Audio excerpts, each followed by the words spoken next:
বৃষ্টির কথা তোমাদেরকে কি বলবো, সেই কাল মাঝরাত থেকে শুরু হয়েছে। হ্যাঁ, আর এখনো সকালবেলা চলছে, আর মনে তো হচ্ছে যে আজকে বোধহয় সারাদিনই এরকম চলবে। এখন দেখো, রাতের বেলা আমি শুয়ে যাওয়ার পরে কিন্তু আর মাঝরাতে হিসু টিসু করার জন্য তো উঠি না কোনোদিনই, কিন্তু কালকে এমন বৃষ্টি শুরু হয়েছে, তার সাথে হাওয়া চলছে এমন, উপরের তলায় কেউ বোধহয় জানলা কিছু খুলে রেখেছিল, সব কাঁচ ফাঁচ বোধহয় ভেঙে গুড়িয়ে সব নিচে পড়ে গেছে। তো আমি তো আওয়াজ পেয়ে আর কি ভয় চোটে তাড়াতাড়ি ঘুম থেকে উঠে গেছি, আর তারপরে আর রাতের দিকে আমার তো ঘুমই আসেনি। আবার ভোরবেলাতেও আমার একটু অভ্যেস আছে মাম্মামের কোলে কোলে বারান্দায় গিয়ে ওখান থেকে আমি একটু গাছপালা, তারপরে পাখি উড়ে যাওয়া, এগুলো তো দেখি। কিন্তু আজকে এত জলের ছাট যে আমি দাঁড়াতে গিয়ে পুরো ভিজেই গেলাম, আর কি ঠান্ডা লাগছে, সেই জন্য মাম্মামের কোলে এসে একটুখানি আদর খেয়ে নিলাম।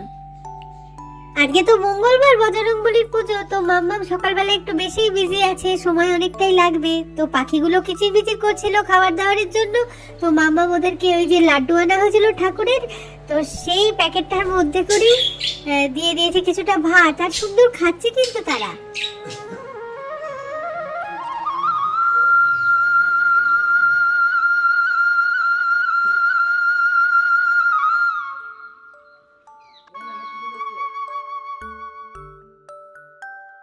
পুজো করতে বসে মাম্মাম তো বলছিল যে ফুল কম আছে, আজকে হবে না কেন?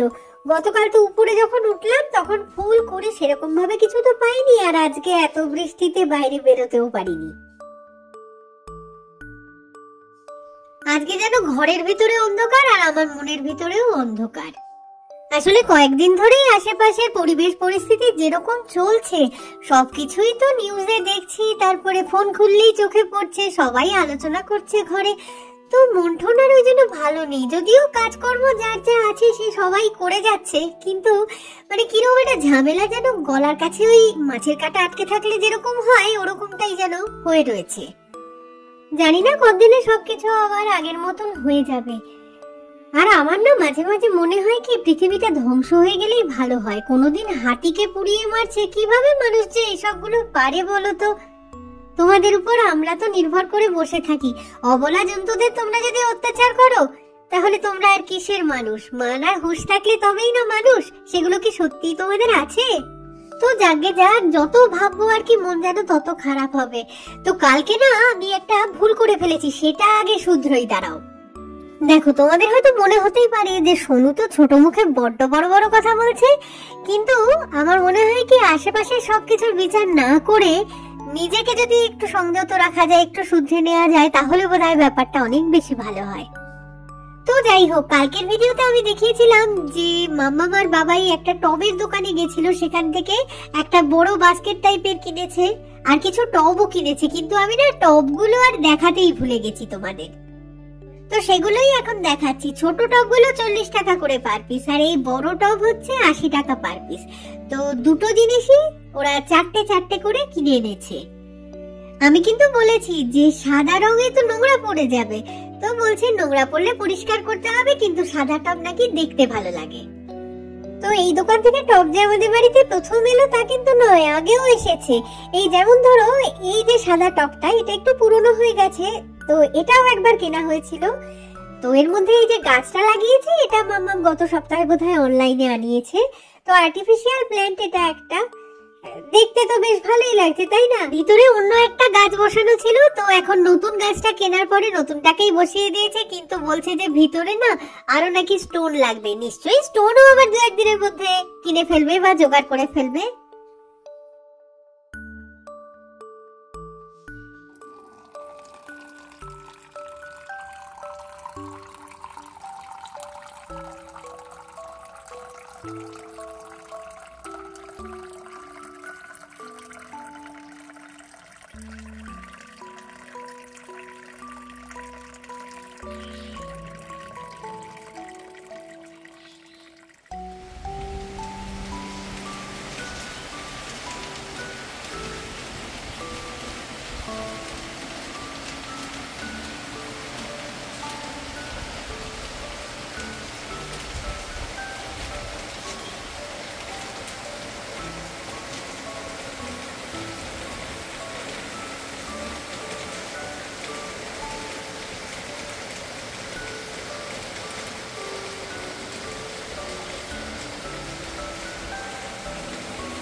দেখেছো তো সকাল প্রায় 10:30 বেজে গেছে, কিন্তু অথচ বৃষ্টি একটু কমেনি আর কি।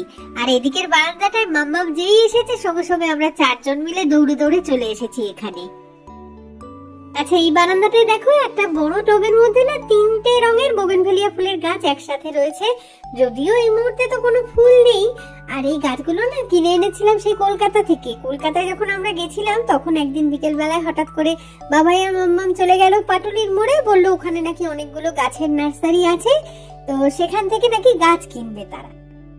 তো বিকেল 5:30-6টা নাগাদ আর কি ওখানে গিয়ে পৌঁছেছিল।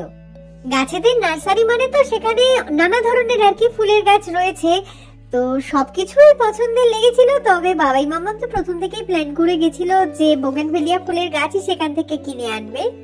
একটা জিনিসটা খেয়াল করে দেখবে যে নার্সারিতে গাছগুলোকে যতটা হেলদি লাগে বাড়িতে আনার পরে কিন্তু ওরা সেরকমটা আর থাকে না।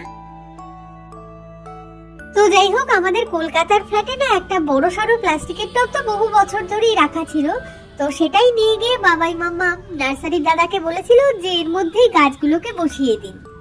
গোলাপি আর সাদা রঙের বোগেনভেলিয়ার গাছগুলো বোধহয় এই নার্সারি থেকেই পাওয়া গেছিল, আর হলুদ রঙের ফুল ফোটা বোগেনভেলিয়াটা ওটা পাশের নার্সারি থেকে বাবাই কিনে এনে এখানটায় রাখলো। তারপরে সবগুলো সেট হয়ে গেল টবের মধ্যে। তারপরে আমরা যেদিন তো কলকাতা থেকে ফিরলাম শিলং অব্দি, সেই দিন তো গাড়ির একদম পেছনের সিটে পুরো টবটাকে ধরে বসানো ছিল। আরেকটা গাছও কিনেছিলাম সেবার, সেটা হচ্ছে বেল ফুলের গাছ। আচ্ছা, আমার বলা গল্পগুলো তোমাদের ঠিক কিরকম লাগছে শুনতে সেটা কিন্তু কমেন্টে একটুখানি জানিও। তো পুরনো গল্প একটা শোনালাম, এবার শোনাই নতুন গল্প। বিস্কুটগুলো খাবে কে? কটা বিস্কুট? হ্যাঁ, 1টা 2টো 3টে 4টে। আমার পিকু মাম্মা খাবে কিনা বলো? রেলগাড়ি বানিয়ে দেবো, রেলগাড়ি বেটু। 1টা 2টো এরকম করে করে।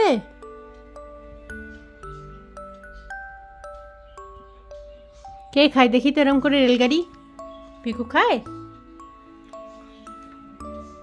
হ্যাঁ, হাই ঠাই তুলে একটু ঘুম ভেঙে উঠে খাওয়া দাওয়া করো। আর ঘুমায় না ও পিকুয়া। পিকু খাবার খাও বেটা। সোনু কই? সোনু, সোনু বিস্কুট আছে? সোনু বিস্কুট কি শেষ নাকি আছে? এই যে বিস্কুট সোনু।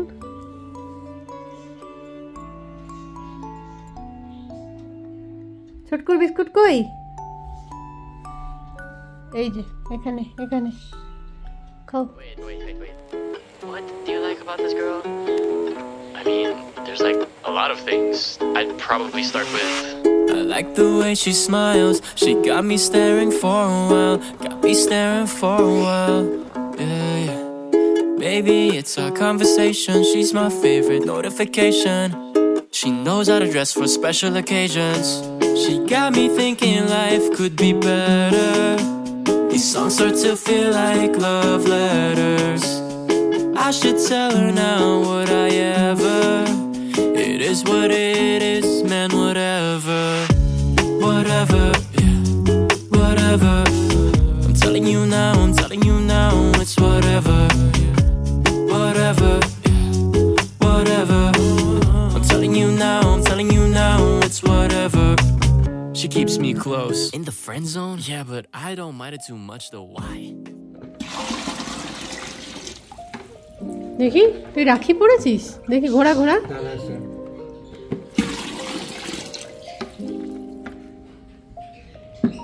বাহ, কে পড়িয়ে দিয়েছে? বন্ধু পড়িয়ে দিয়েছে। দেখেই বুঝতে পারছো যে এখন হচ্ছে সন্ধেবেলা, আর বাঙ্কু দাদা পরিষ্কার করছে আমাদের অ্যাকোরিয়ামটা। এটা বেশ খাটনিজনকই কাজ, কিন্তু অনেক নোংরা পড়ে গেছে। এইগুলো বাইরে থেকে বোঝা যাচ্ছে নোংরা। পুরোটা চেঞ্জ করে দিবি নাকি জলটা উপর উপর যেরকম করিস তুই? আচ্ছা,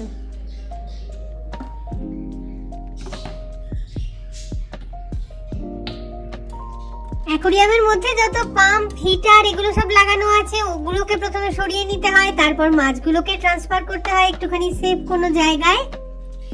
তারপরে হচ্ছে পুরো অ্যাকোরিয়ামের জলটাকে শুষে নিতে হবে পাইপের মাধ্যমে। তারপরে তো এবার যে পাথরগুলো নিচের দিকে রয়েছে সেগুলোকে ধোয়াধুয়ির কাজ শুরু হবে। এই যে দেখো, এই গামলাটা রেখেছি হচ্ছে অ্যাকোরিয়ামের পুরো মানে নোংরা জল যতটা রয়েছে সেগুলো আর কি ওই পাইপের মাধ্যমে ওইখানে গিয়ে রাখবে। কি নোংরা বাবা তলাটা হয়েছে। অনেকদিন ধরে মাম্মাম বাঙ্কু দাদাকে বলছে পরিষ্কার করতে, ওরা সময় হচ্ছে না। নোংরা জলটা তো পুরোপুরি বের করে নিয়েছে, তারপরে পাথরগুলোকে খুব সুন্দর করে করে ধুলো। এবার হচ্ছে পরিষ্কার জল ঢালা হচ্ছে ভিতরে। তবে এক্ষুনি কিন্তু মাছ এই অ্যাকোরিয়ামে দিতে পারবে না, কারণ হচ্ছে কিছুক্ষণ ধরে হিটার পাম্প এগুলো চলবে, তারপরে হচ্ছে মাছ ছাড়া যাবে। এদের মধ্যে একটা শার্ক রয়েছে যেটা কিন্তু ঠান্ডা জলে একদমই থাকতে পারে না, ঠান্ডা জলের মধ্যে ছাড়া মাত্র সে কিন্তু উল্টে যাবে।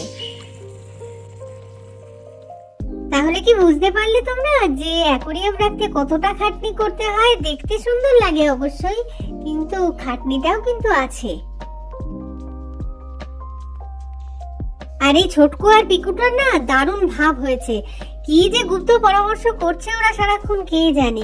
ডাইনিং স্পেসে এতক্ষণ খুঁজে পাওয়া যাচ্ছিল না এদের, হঠাৎ করে এসে দেখছি এইখানে আলো আধারের মধ্যে চুপচাপ খাটে উঠে দুজনে বসে আছে আর কি। তো বিরাট কিছু একটা মতলব চলছে ওদের মাথায়।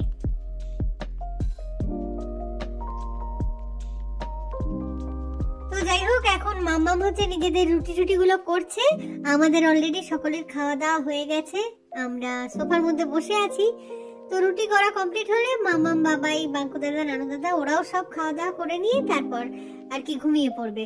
মানে আজকের এই বিচ্ছিরি দিনটার আর কি শেষ হবে। তো চলো তাহলে আজকের মতন আমার গল্প বলা এখানেই শেষ করছি। খুব তাড়াতাড়ি ফিরে আসবো আবার একটা দারুণ সুন্দর নতুন নতুন গল্প নিয়ে।